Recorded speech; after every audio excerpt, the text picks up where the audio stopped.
We've got a wonderful hour ahead of us with what is quite an epically titled talk, Ways for Docs to Save the World. Hopefully by the end of the hour, you will all leave here knowing how to make the perfect program that will make a real difference in this wonderful world that we live in. Hello everybody, my name's Matt Baker. I present The One Show and also Country File. I have been involved in making quite a few environmental programs in my time as well, and I'm really excited actually about chairing this talk.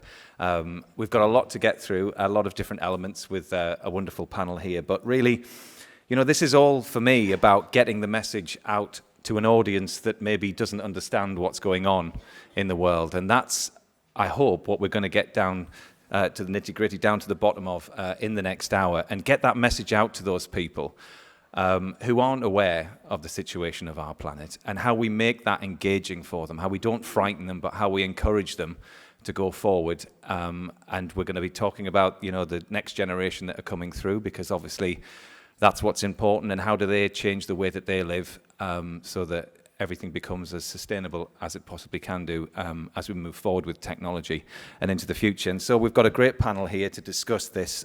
We've got Liz Bonnin, who is basically an environmental science presenter who's worked alongside me and Tom, who I'll introduce in a moment, a lot working on Horizon, Big Blue Wild Alaska, and Drowning in Plastics is Liz's latest documentary, which we'll get to in a second. Tom McDonald, who's sitting here to my right-hand side, head of BBC's Commissioning Natural History Specialist Factual Programmes, the man who commissioned Blue Planet 2, one of the reasons why we're here today talking about this and why it's made so many headlines. Wendy Rattray, who's a BBC executive producer.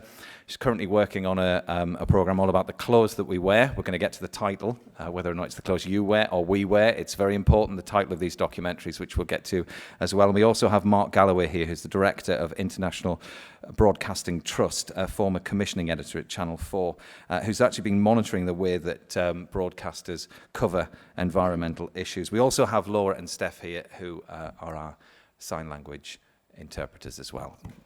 Okay, so let's get into it, shall we? And we'll start, I think, with that thought, if you don't mind, Tom, of Blue Planet 2. And actually, you know, interestingly, this is not a documentary that's called War on Plastics. It's Blue Planet. When it came to you in its initial form, what did Blue Planet 2 look like, that format? So it's interesting because many of you probably know that natural history, big landmark natural history series take a long time to make. So Blue Planet 2 was pitched close to 5 years ago now. And at the point of pitch, the USP of the series, it was called Oceans, not Blue Planet 2, was that technology would allow us to show the oceans to the audience like never before. So we all know underwater filming is very difficult, and the technology had moved on enough to be able to go, we can show you the oceans in a new way, and this series will be underpinned by new science. So there was sort of a dual promise, new science, new way of showing you it. And that was enough for me to go make this series. Good luck. See you in 4 years. A couple of months into genuine filming production, I had a sit down with the production team who said, there is an environmental catastrophe happening in our oceans, and we feel that we have to reflect that in this series. What was your reaction to that? My reaction, so it's not that we hadn't done environmental stories in big landmark series before. The way they tended to happen or be delivered to the audience was either a special program at the end of the series, so episode 7 would be, here, you've seen the world, now here's the bad news, and we sort of hand in hand went, okay, we are going to follow environmental stories, but in a way which are still driven by individual animal narratives, so that the audience will have an emotional connection as well as a sort of intellectual connection to the stories.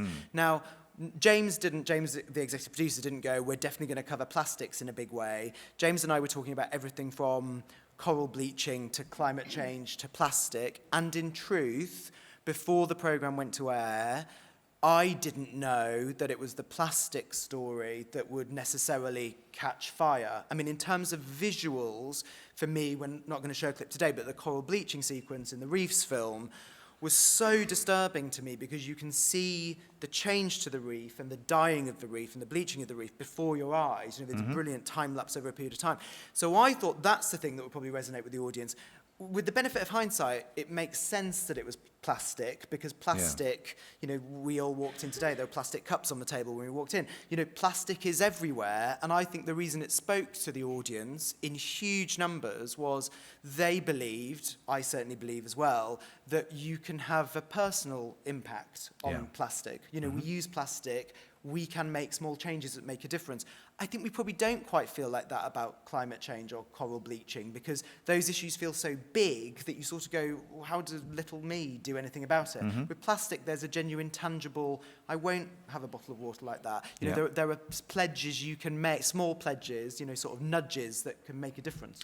And there are so many scenes in which we'll talk about the pictures, actually, and that kind of visual impact that has, and how a picture does more than 1,000 words. We've got a clip here of, well, actually, I'll just let you watch it first of all. Here we go.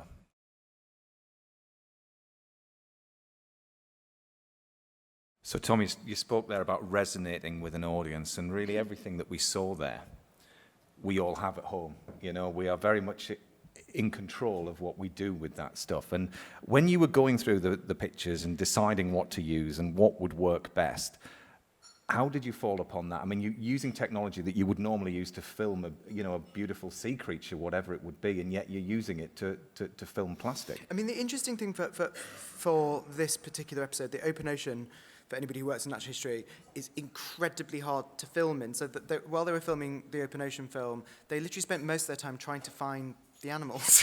They travel huge distances, most of the animals who live in the open ocean, where their habitat's in the open ocean. So for us, they're glass instead of plastic. It's good. We're really committed to this, guys. But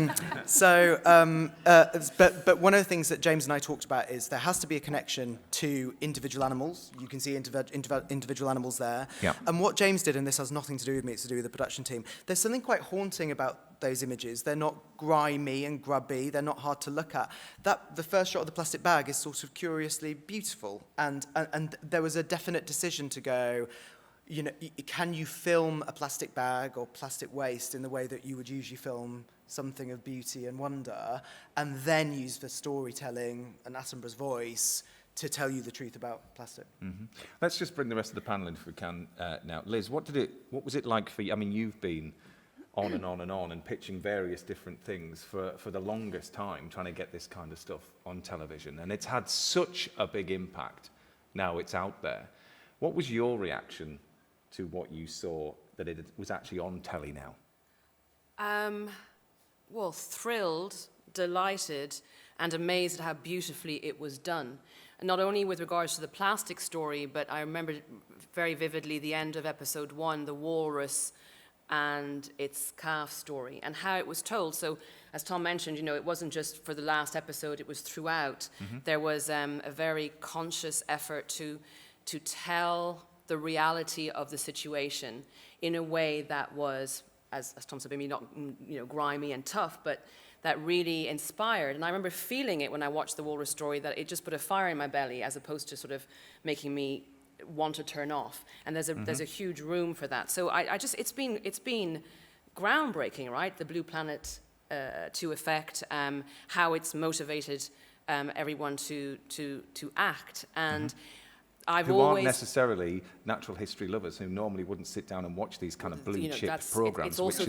It's also the draw of David Attenborough, who's he's a national treasure.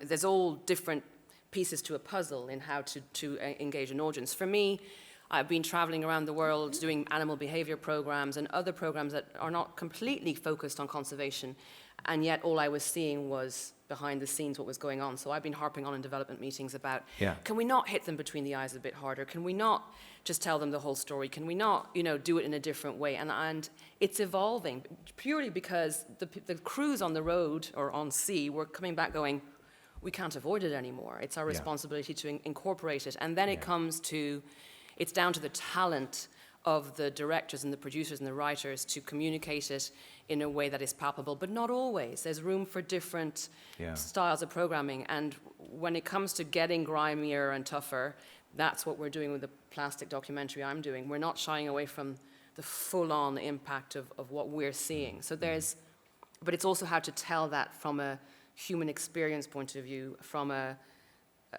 standpoint of heart and emotion, because it is a hard watch if you go tougher, like Red Ape went tougher, you know. Yeah. Mark Galloway from the International Broadcasting Trust, you've been doing some research about the fact that enough hasn't been done on environmental issues. What do you make of what's been happening in what has literally been the last 12 months? I think there has been a big change. I mean, it was interesting to hear Tom talk about how Blue Planet evolved, that when he commissioned it, plastics wasn't the key element, but it became the key element. I think there has been a Blue Planet effect. I watched it, particularly the last show, and even though I know the subject well, it touched me emotionally, and I think it's worth remembering. How did it touch you emotionally, if you know, knowing the subject so well and the way that it was put forward to the audience? It was beautifully shot, and just the sheer quantity of plastic in the sea and the impact of plastic is still shocking. And statistics are very powerful. You know, by the year 2050, there will be more. You know this statistic: plastic in the ocean than fish, and that gives you an urgency. And I think that's the key. But Tom also said, you know, the subject of climate change. Mm-hmm. So we published a report where we actually looked at climate change, because the key challenge that we face is reducing our carbon footprint. And after Paris, we are committed to doing that. Yet for most people in the country, they don't really have much idea of how to do that. And I think that's something we can talk about a bit later, that there are some subjects that it's easier for television to tell a story, and plastic resonated.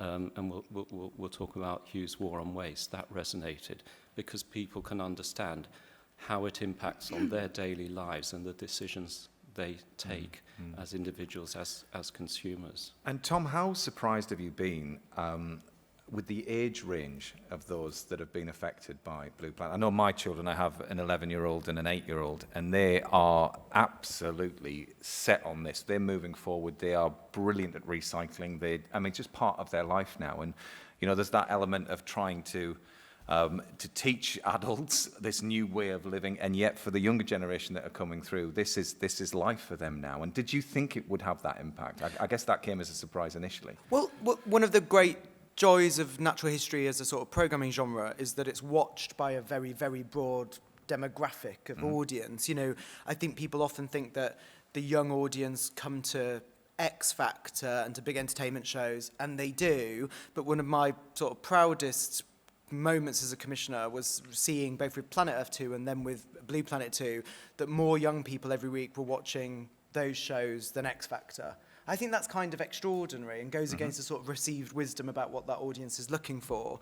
I think we are seeing a generation of people who are much more environmentally aware, genuinely, and I think there's a sort of activism with a small a in that audience, and a sort of a desire to make change in the world. Partly, I think, because it's a long time since I was that age, but I think you don't have set habits in the same way as you do maybe when you were growing up, and so it is easier to feel like you want to make a contribution. I think television has been behind the curve, to be honest.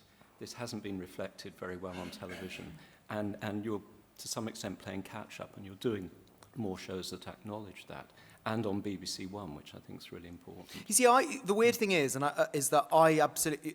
The interesting thing for me about Blue Planet is not that it's the first programme we've done which has an environmental message at the heart of it. It just isn't. So you can look back over the 6 years that I've been in commissioning, and in all sorts of ways, we've done series, single films, science docs, BBC 4 docs, BBC 2 natural history films, which are about the environment in one way or another, sometimes by stealth, sometimes very openly. This is the first time, and even Planet Earth 2 had a whole episode which is about the city, which is sort of the new environment for animals to live in, which by its nature is an environmental story. It's about the impact of humans have on animals. That didn't catch fire either. 10 million people watched the film, but I don't think people walked away going, we've got to do something about our cities and create habitats for animals. So this is not the first... So why do you think that then? I mean, this is the heart of the discussion, isn't it? How do you get that message across, and why are some successful and some not? And if plastics is the easy one, and I feel the same way. I've seen different things, I've learned different things around the world with regards to threats to the natural world, but I have never felt the way I felt by just because I'm a human being too, and I'm seeing it. It's touchable, it's palpable, it's there, compared to more difficult subjects like we mentioned, like climate change, even coral bleaching to a certain extent. You see the images, but then what do you do? That's my big question in my head. How do we tackle those next? I think that's right. I mean, it's not just plastic that I think resonates with the audience. I think actually, and all the animal charities know this, if you can find iconic animals and talk about iconic animals and the threat to them and their habitats, that resonates with an audience as well. You know, we've made a series called Tigers About the House first is, then Big Cats About the House. It has had an extraordinary effect. It's a very poppy, delightful, warm, charming show, but actually it's got a very strong conservation message underneath it because people love big cats. You know, there's a feeling that like you want to protect cats. It's much, I'd love to know what, you guys, what are the solutions? It's much bloody harder when we're talking about things which are less tangible. Go on, Wendy. Yeah, as an executive producer, then your thoughts on that? I think for the Blue Planet one, I think. One of the key things about it is no one's, statistics are dry, and we know about the statistics about more plastic in the sea than there's going to be fish at a certain point. But I don't think that's moving. Actually, what the key moment that people talked about was the whale and the baby, and the potential that this baby had been killed by the plastics, and that is the moment that people talk about because it's almost like a human emotion that you can relate to. So people at home, it was emotive, and I think that's what drew people into it. And I think when it's difficult. I watched the Red Ape film, and clearly it's incredibly emotional seeing baby orangutans, but there's part of it as well. It can be too much sometimes. You watch it and it's just. I felt overwhelmed watching it. I felt like it was. Red Ape is a film that we commissioned for Natural World. It's a strand we run on BBC Two. I mentioned it to Matt. It's really well made. We've got a clip actually of Red Ape. So if you haven't seen this, let's have a look.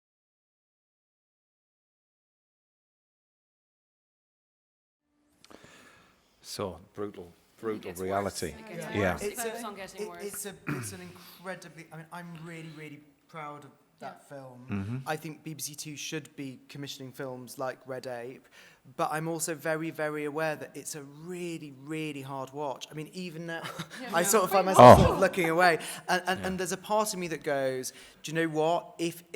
I don't know if the best use of screen hours is to preach to the choir and to preach to the converted. And I was all these development meetings, this naive, gobby presenter going, we need to hit them between the eyes. It's the only way we're going to make change. Come on, we need to.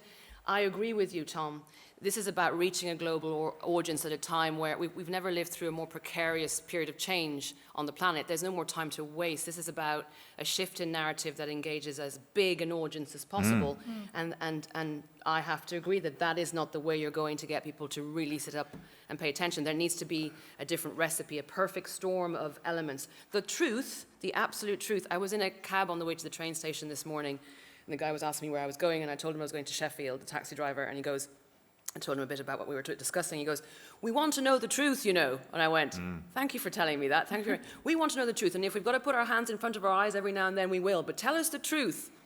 And I agree with him wholeheartedly. So it's not about playing with the audience to not show them the harsh reality, but there needs to be other elements to entertain and to give you a smile on your face in between, which is why I know we're going to show Chasing Corals in a bit. I was really excited by that. So it has a place on our channels, but I do agree with Tom that to reach a bigger audience, we need to think carefully about what else we need to put into a program that tells the truth in this way. Well, when we're talking about a place on the channel, I mean, the thing is it had 1 million views, like I said, as opposed to the 14 million or whatever that Blue Planet 2 got. But, you've got to think it's had a massive following online, hasn't it, Red Ape, since? So when you're creating these documentaries now, Tom, I mean, are you thinking about those other platforms? Are you thinking about those things that will get clipped up and shared and ultimately be, shared all around the world? Without doubt, I mean, Daisy, who's the commissioner for digital in commissioning Hello Daisy, sitting in the audience. Gabby, who runs seasons for us as well, they're sitting there. Hi guys. One of the things that I spend a lot of time talking to Daisy and Gabby about, especially around plastics, and the BBC is about to be doing a lot more in that space, not just Liz's doc, is who the audience? We know there's an audience that we're not reaching through terrestrial television. You know, you can imagine who those people are or aren't coming to terrestrial television in the same numbers or the same regularity as they once did. So how you reach people in the digital space is incredibly important. Red Ape has a sort of interesting narrative, which is it underperformed by it was below average for the slot on BBC Two. But a shortened version of the film, a sort of 5-minute cut down, has now been watched by 3 million people online. And the Twitter traffic on the night was extraordinary. I mean, it was trending, which I think, you know, you would usually associate with Love Island. So Love Island was at one of the time, or Blue Planet 2. So the fact, and people were outraged. You know, it provoked a reaction. It provoked shock. My point about Red Ape is that I'm not saying we shouldn't commission more like Red Ape, but Red Ape alone is not the answer. Yeah. I know we've obviously got a lot of experienced people in the room as well. If you feel you want to ask something or you get involved in the debate, then please stick your hand up because, yes, we've got one already. It was posted on the BBC Two, I think, originally Facebook page, and then linked from there. So BBC Earth, which is essentially the natural history digital portal for BBC Natural History. It's BBC Earth and BBC Two. Yes, hello. Just in the last 48 hours, I've seen a lot of clips of the orangutan fighting, being aggressive with the loggers and with the bulldozer, and it's been so. It just in the last 2 days, at least from my American contacts. Ultimately, the goal of what you're doing is that you want to affect policy change, not just reach hearts and minds. So, how do you also incorporate that goal? Because you can get a lot of bleeding hearts from the West, but it doesn't necessarily make a country in a different part of the world actually implement different laws. So what's your strategy with that? I mean, it's interesting you say we want to affect policy change. That is not the BBC's job, you know, is the truth. It's not. You know, we are not a broadcaster that is able to campaign. We're a public service broadcaster, and that means we have a very clear remit on that. You know, Blue Planet 2 is a brilliant example of something which I believe has changed policy in the UK. Mm-hmm. It wasn't the intention to change policy. I guess what you hope is that I think we underestimate the audience sometimes. The audience are powerful, not the broadcaster. It's how the audience responds that creates policy change. But there's also, in my experience, just filming this plastics documentary, there's also an inevitable aspect of your story that is, you know, staring you in the face, that is about government. So, for example, we just came back from Indonesia, where ultimately people on the riverbanks that could very well be blamed for dumping all their plastic into the rivers, and you know, Indonesia is the second biggest contributor to ocean plastic pollution in the world. And actually, the reality is, we spent an evening with a family who know surprisingly well, maybe, because it'd be easy for us in the West to blame them. They know the drill. They know they shouldn't be using sachets. They know that they shouldn't be chucking it in the river. They've nowhere else to put the plastic. Their government hasn't given them any means.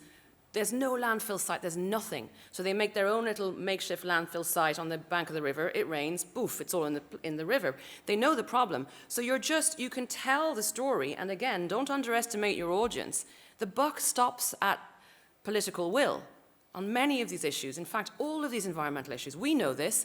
How do we communicate that even on the BBC? Actually, surprisingly easily, because you just have a conversation with the person, you get the human experience of that contributor or that character, that villager, and you kind of comment on it, and that's it. The viewer is clever enough to realize it's not just me giving up straws or giving up plastic cups. It's about making a difference at a political level, and there's other media that we can, enable them to do so. But I think it's easier than we think, because it's glaring us in the face. And how big a part, Tom, is making a noise with your programmes part of what excites you with a pitch? And now what are you interested in commissioning, and what are you looking for?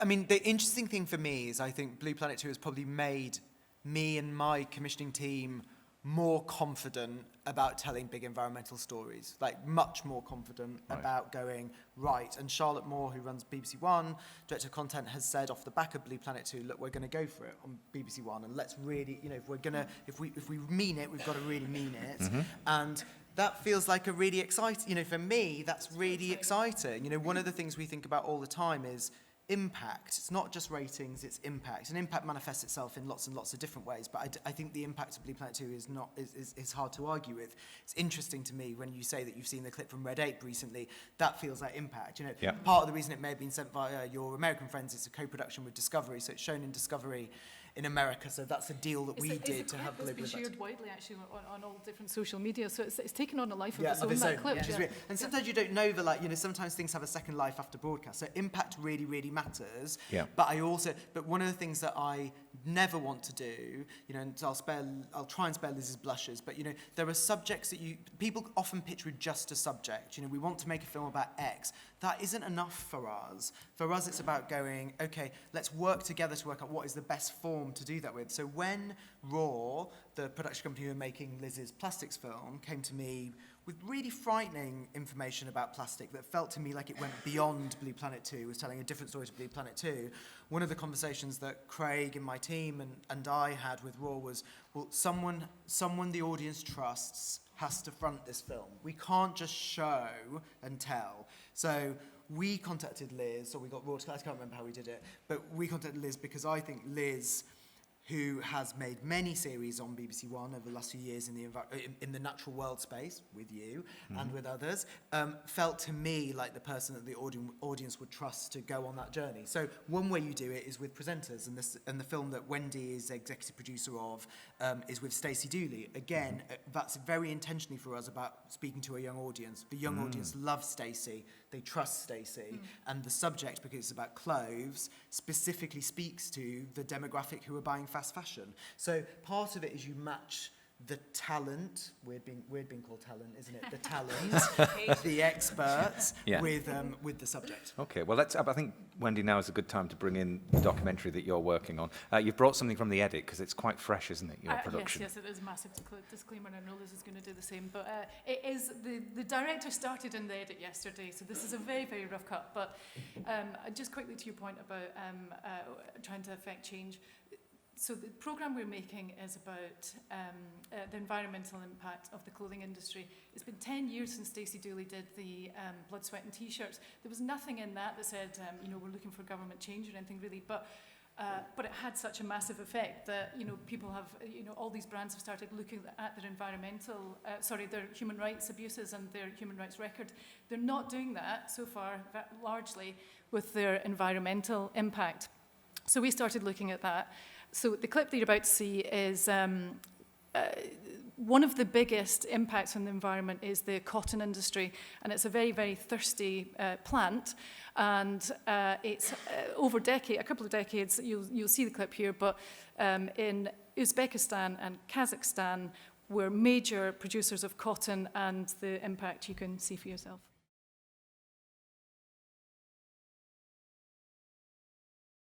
Thanks, Wendy, for bringing that in. So, pretty much straight out of the edit that. I was just talking to Tom there. The aim is for BBC One, 9 o'clock. What choices are you making in the edit right now in order to tell this story and it to have an impact that you hope it does have on the audience? I mean, are you aiming, it's 9 o'clock, so obviously it's not aimed at everybody here. And how conscious are you of that audience and the story that you're telling them? Well, I mean, so the edit literally started yesterday, but, you know, in the planning and the preparation of it, we're sort of looking at getting as broad an audience as possible, because I think the nub of the problem is fast fashion and the fact that we now treat clothes like a consumable item rather than, so what we used to do was buy clothes because we needed them and we wanted to wear them. But now it's so fast, and it used to be 2 seasons a year in the fashion industry. Now it's every week and it's changing, and we're constantly being sort of pushed. You know, I was even watching the telly, Lorraine, this morning, and they were like, buy this now because it won't be in the shops tomorrow. And it's like this kind of thing that we're consuming. And so, but it's not just fast fashion. Everybody buys clothes, and even my mum buys more clothes than she ever used to before, and I'm like, slightly judgmental of her for it. But and how will you get that contact between us as consumers and what's going on out there in your programme? Well, so we're making it.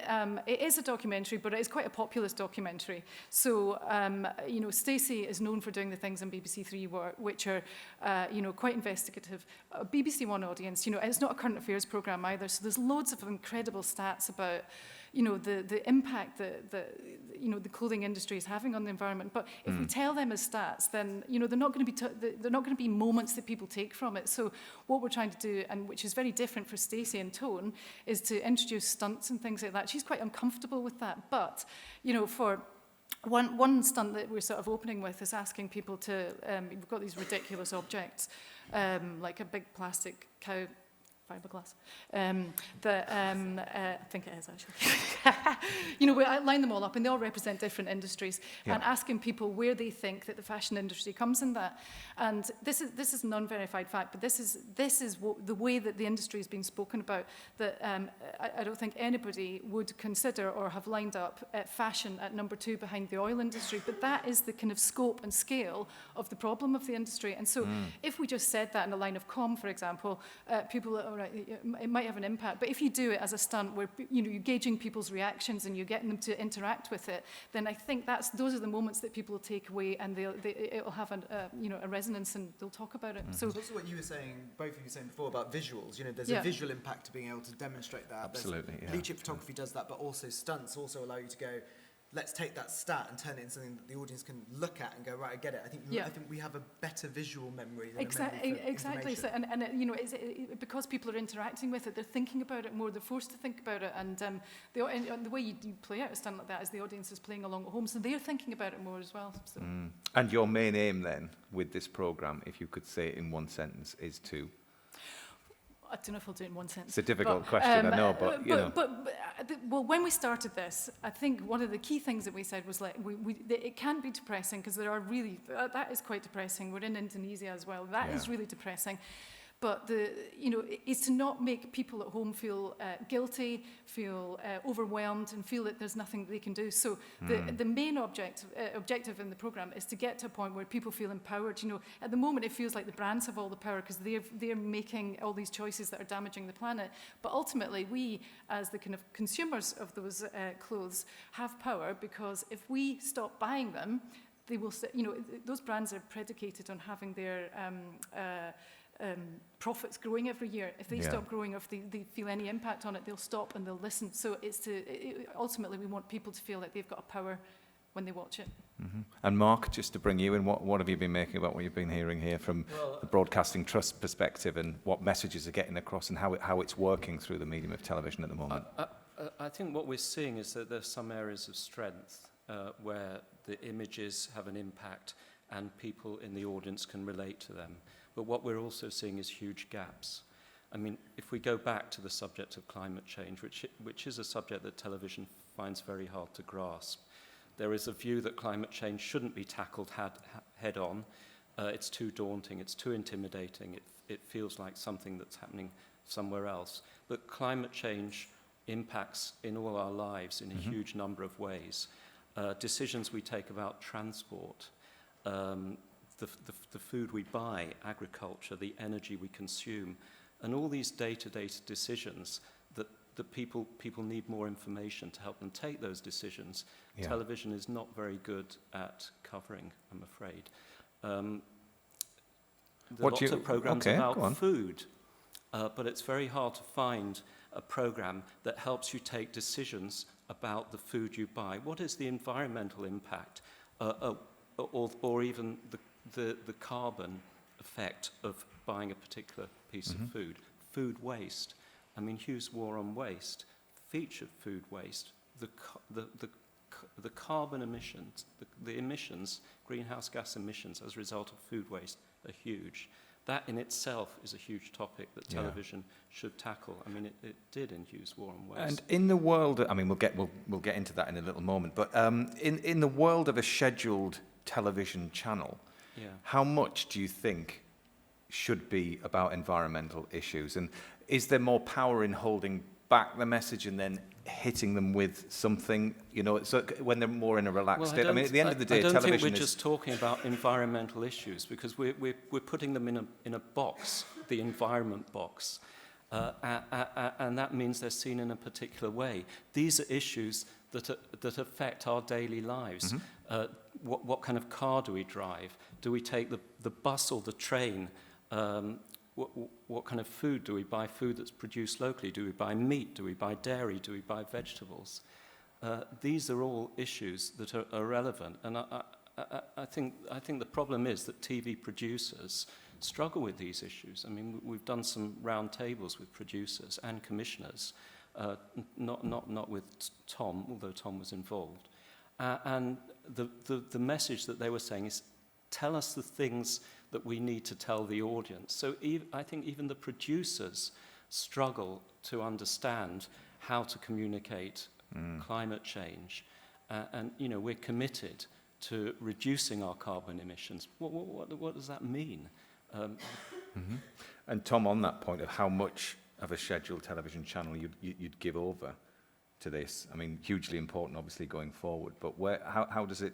What's the relationship between? I think Mark makes a really good and valid point, because the place that I don't want to get to is that we sort of have an environmental corner of the schedule. You know, in a funny way, you know, I know that something like Countryfile probably, you know, speaks to more people in the UK, and when it does environmental issues, it doesn't go, now we're going to do an environmental issue. It's sort of baked into the fabric of what is actually a warm, entertaining, pleasurable, I never know whether it's lean back or lean forward, lean back, Sunday night experience. And I think people learn by stealth.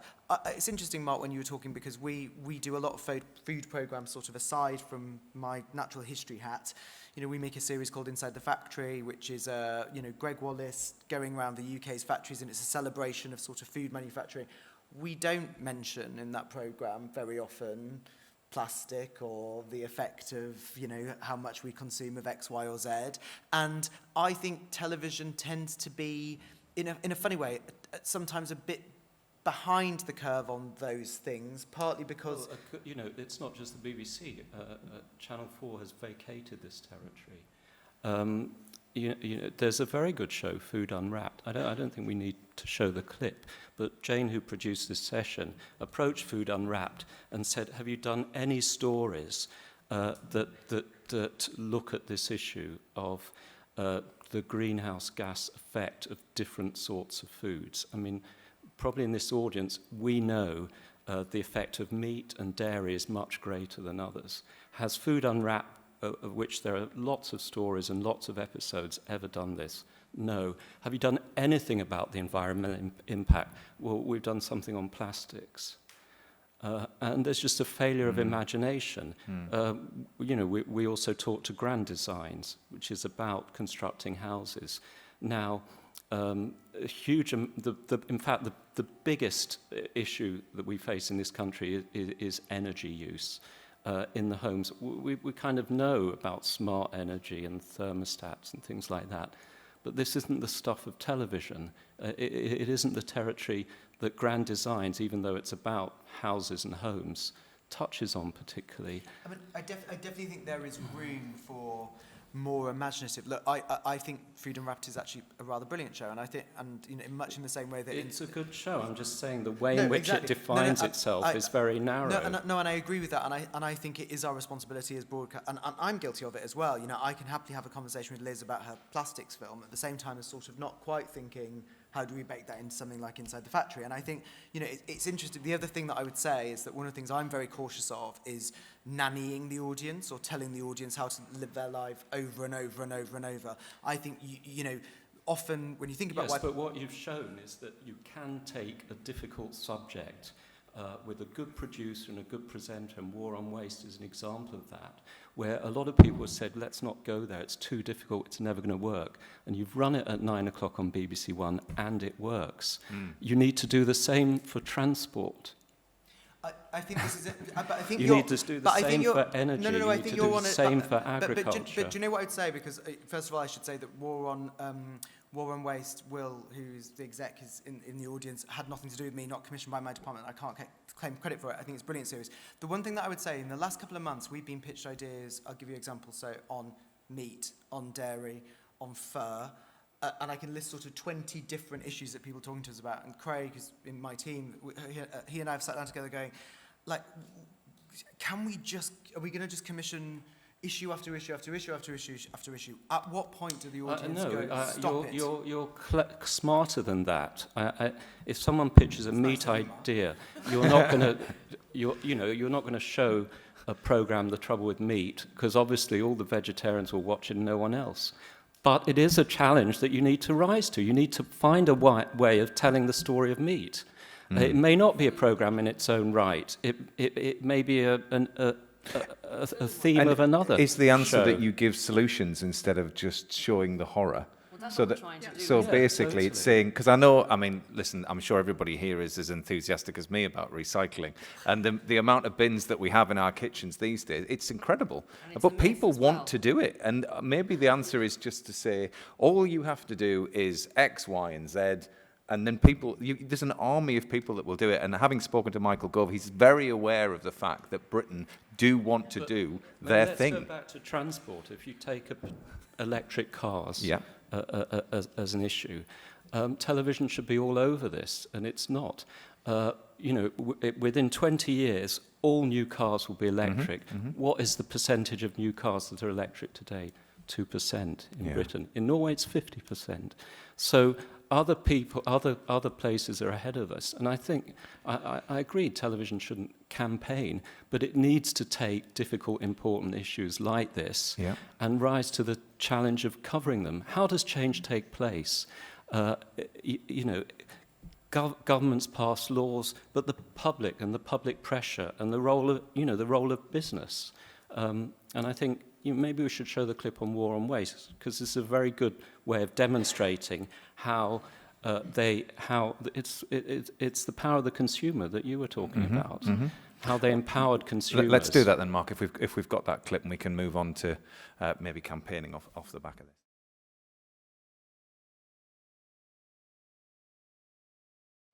Okay, All good messages to get out there, but that was that was Food Unwrapped. Yeah. And interestingly, we were talking about the way in which programs define themselves. Food Unwrapped is very much focused on a food product and investigating it. And this is the first time it's departed from its format, and it's looked specifically at plastics. And the fact that it hasn't done that up to date, I think, up to now, is a great shame.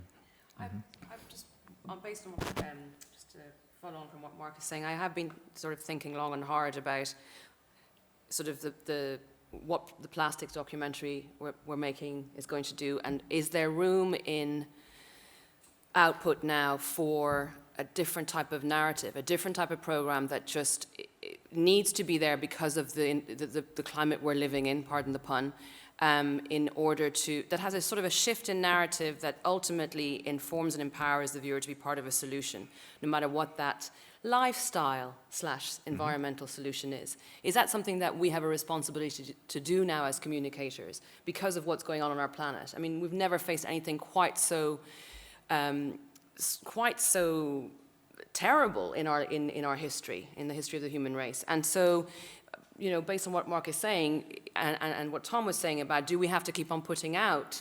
There's one on food, there's one on energy, there's one on, maybe we do. I mean, maybe it's part of what we as communicators have to do.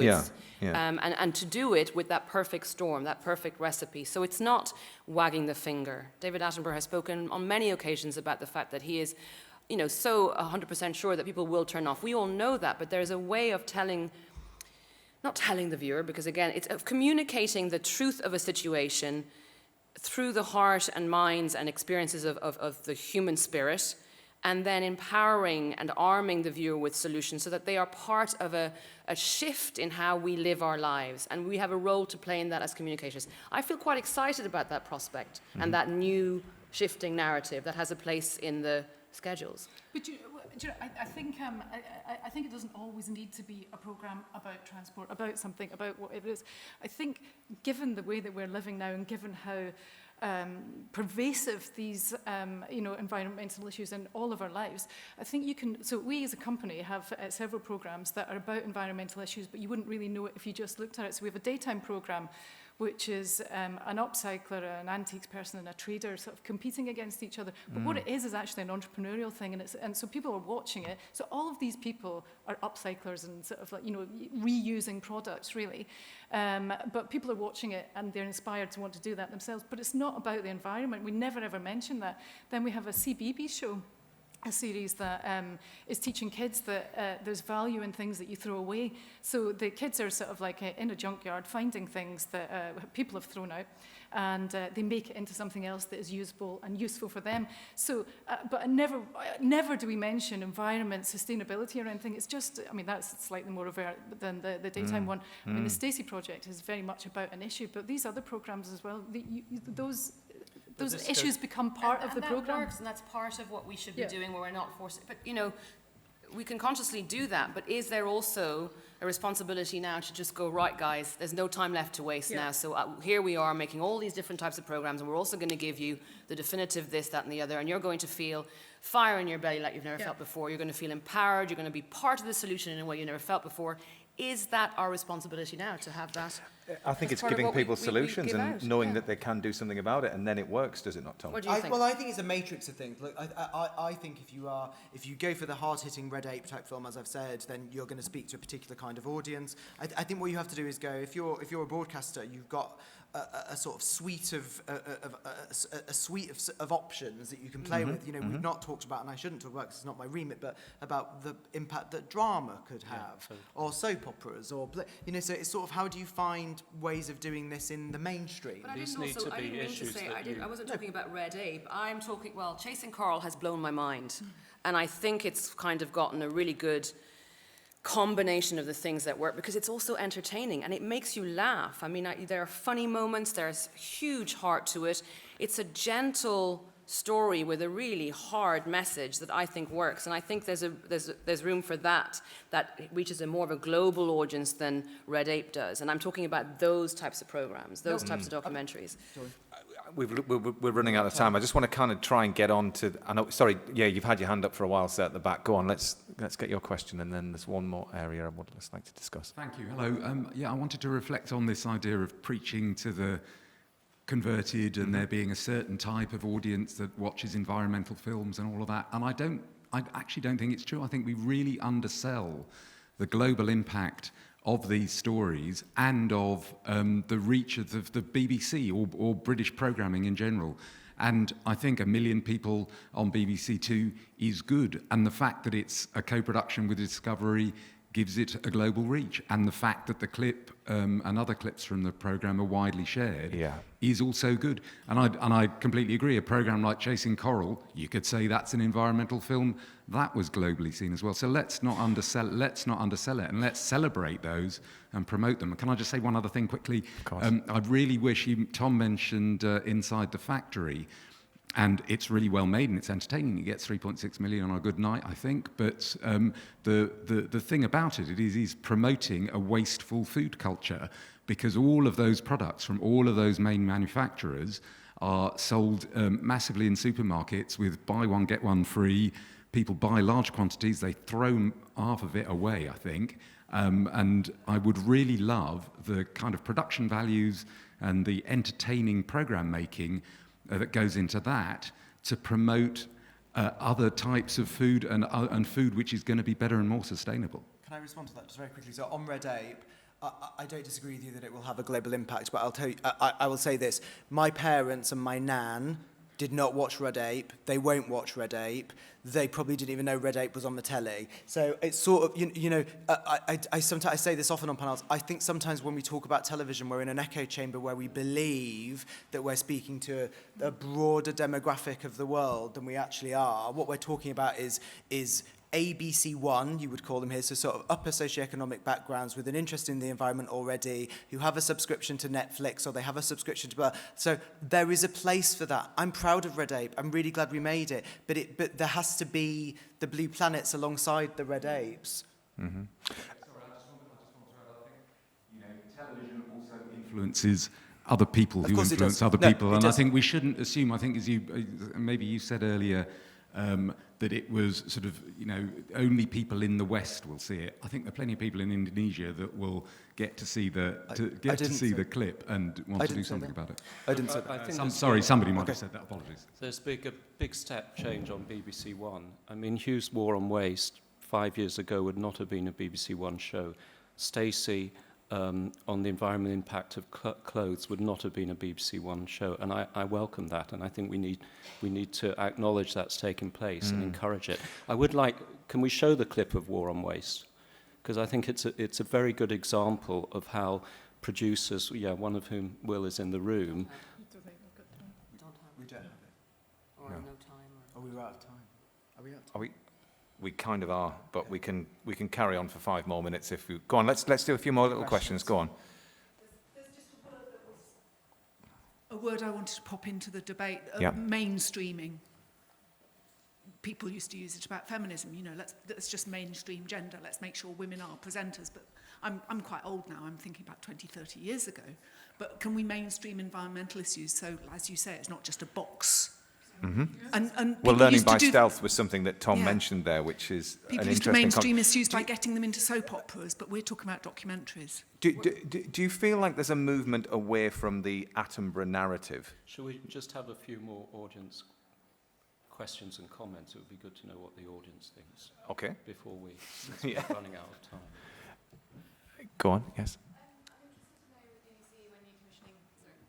When you're commissioning something like Red Ape, are you working just towards one output, which is the TV edit, or do you think whilst you're in the edit about like a YouTube edit or like a Facebook snippet and thinking about getting to different audiences? So yes, I mean, part of the reason that we now have a digital commissioner who works inside of Factual is at the point, and we used to be quite bad at this in the past, we'd make the television programme, we'd think only about its linear television broadcast, and then once it was delivered, we'd go, oh, should we do some clips that we might be able to put online? And sometimes they worked, sometimes they didn't. What we're doing now much more is at the point of commission, looping Daisy in and go, which we've done with Plastics in a really, I think, quite exciting way, where we're making content from Liz's documentary, which is just for And online. it's from what we're filming, but I'm also getting a phone stuck in my face at the end of each sequence, and I'm doing a quick one, considered pieces that are being edited at the moment, that are going to start going out online this month. So before the program goes out in September, we are having a presence online, that's really been well thought out, and hopefully will have a greater impact. That's a shift, and we're getting better at it. You know, in the time I've been in commissioning, we did not talk about digital. People used to talk about 360 production. I never really understood what it meant, so I ignored it. But we never used to talk about digital. Now we do a lot. Exactly. Mm-hmm. Yeah. Hopefully. Yeah. That don't, whatever class you said they were. Yeah. Question here. I don't even know what's description to Netflix. Thanks. So you were saying that more young people are really getting interested in environmental issues, which is definitely true. So as a young person, like a student documentary maker, how can we get involved and really contribute with this? God, that's such a good question. I mean, one of the things that I always say, you guys will have views as well. One of the things, environmental or not, with documentary filmmakers, if you want to be, if your aspiration is to make films, the advice I always gave it on a panel on Sunday is you have to work out who are the people who make films that you really like and admire, and know those films inside out, and then get in contact directly with those people. If you send a cold email going, hello, can I come and work for you? You probably won't get a reply. If you send an email that says, I saw this film, it really did something for me, or I love the way it was filmed, or I love the content of it, can I have a conversation with you? People do tend to reply. That's how I know people who started their careers that way, and the Natural History Unit has, which made Blue Planet 2, have a very good track record for, they also run schemes and apprenticeships, etc., etc., etc. So the way to do it is to sort of bespoke your email. Definitely. All right, thank you. Pleasure. Yes, go on, one more at the front here. Go on.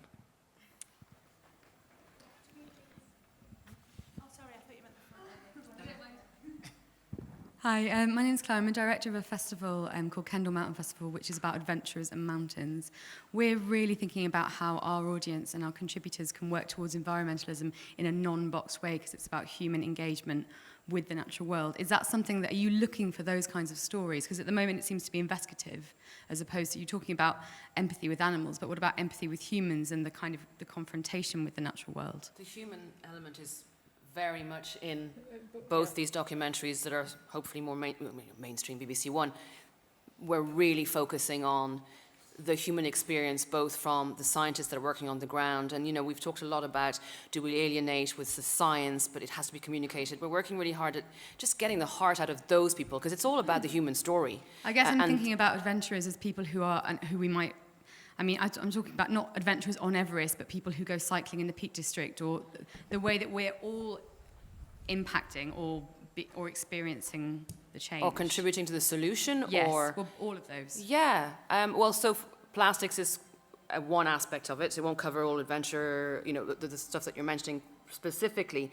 But I think for documentaries like this that have environment as the, you know, the main theme, where I feel with this documentary there's a shift to really focus on the heart of each individual that's involved, whether they are the scientist, contributors, people that we meet along the way, people that we inadvertently meet and we follow their story. So bringing the human element of that and their role in either trying to fix a solution to an environmental problem or contributing to it, or how, and the take-home message can only work if you're giving examples of people on the ground, their human experience. Sorry, is that what you mean? I meant Sorry. different kinds of humans, as opposed, or different ways that humans are interacting with it. So scientists is very specific. We probably don't all relate to scientists. But we're trying to make that relatable. This is the thing that I really have a problem with, and I've been told on many different occasions, you know, oh, but science is very complex.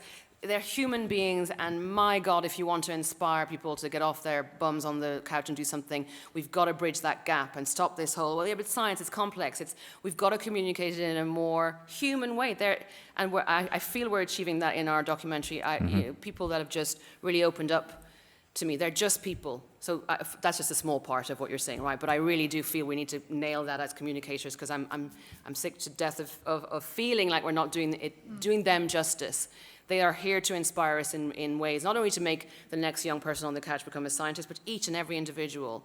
I totally agree with you. I just know when I'm programming, if I find the film which has a scientist as the lead character, as opposed to somebody more normal. Yeah, that's the problem. Okay, not everybody is a good communicator, a normal person or a scientist. Some scientists are not good communicators. Some people are not good communicators. Just find the right character with the heart and give it welly, and my God, that will shift mindsets. You know, so I'm hell-bent on doing that.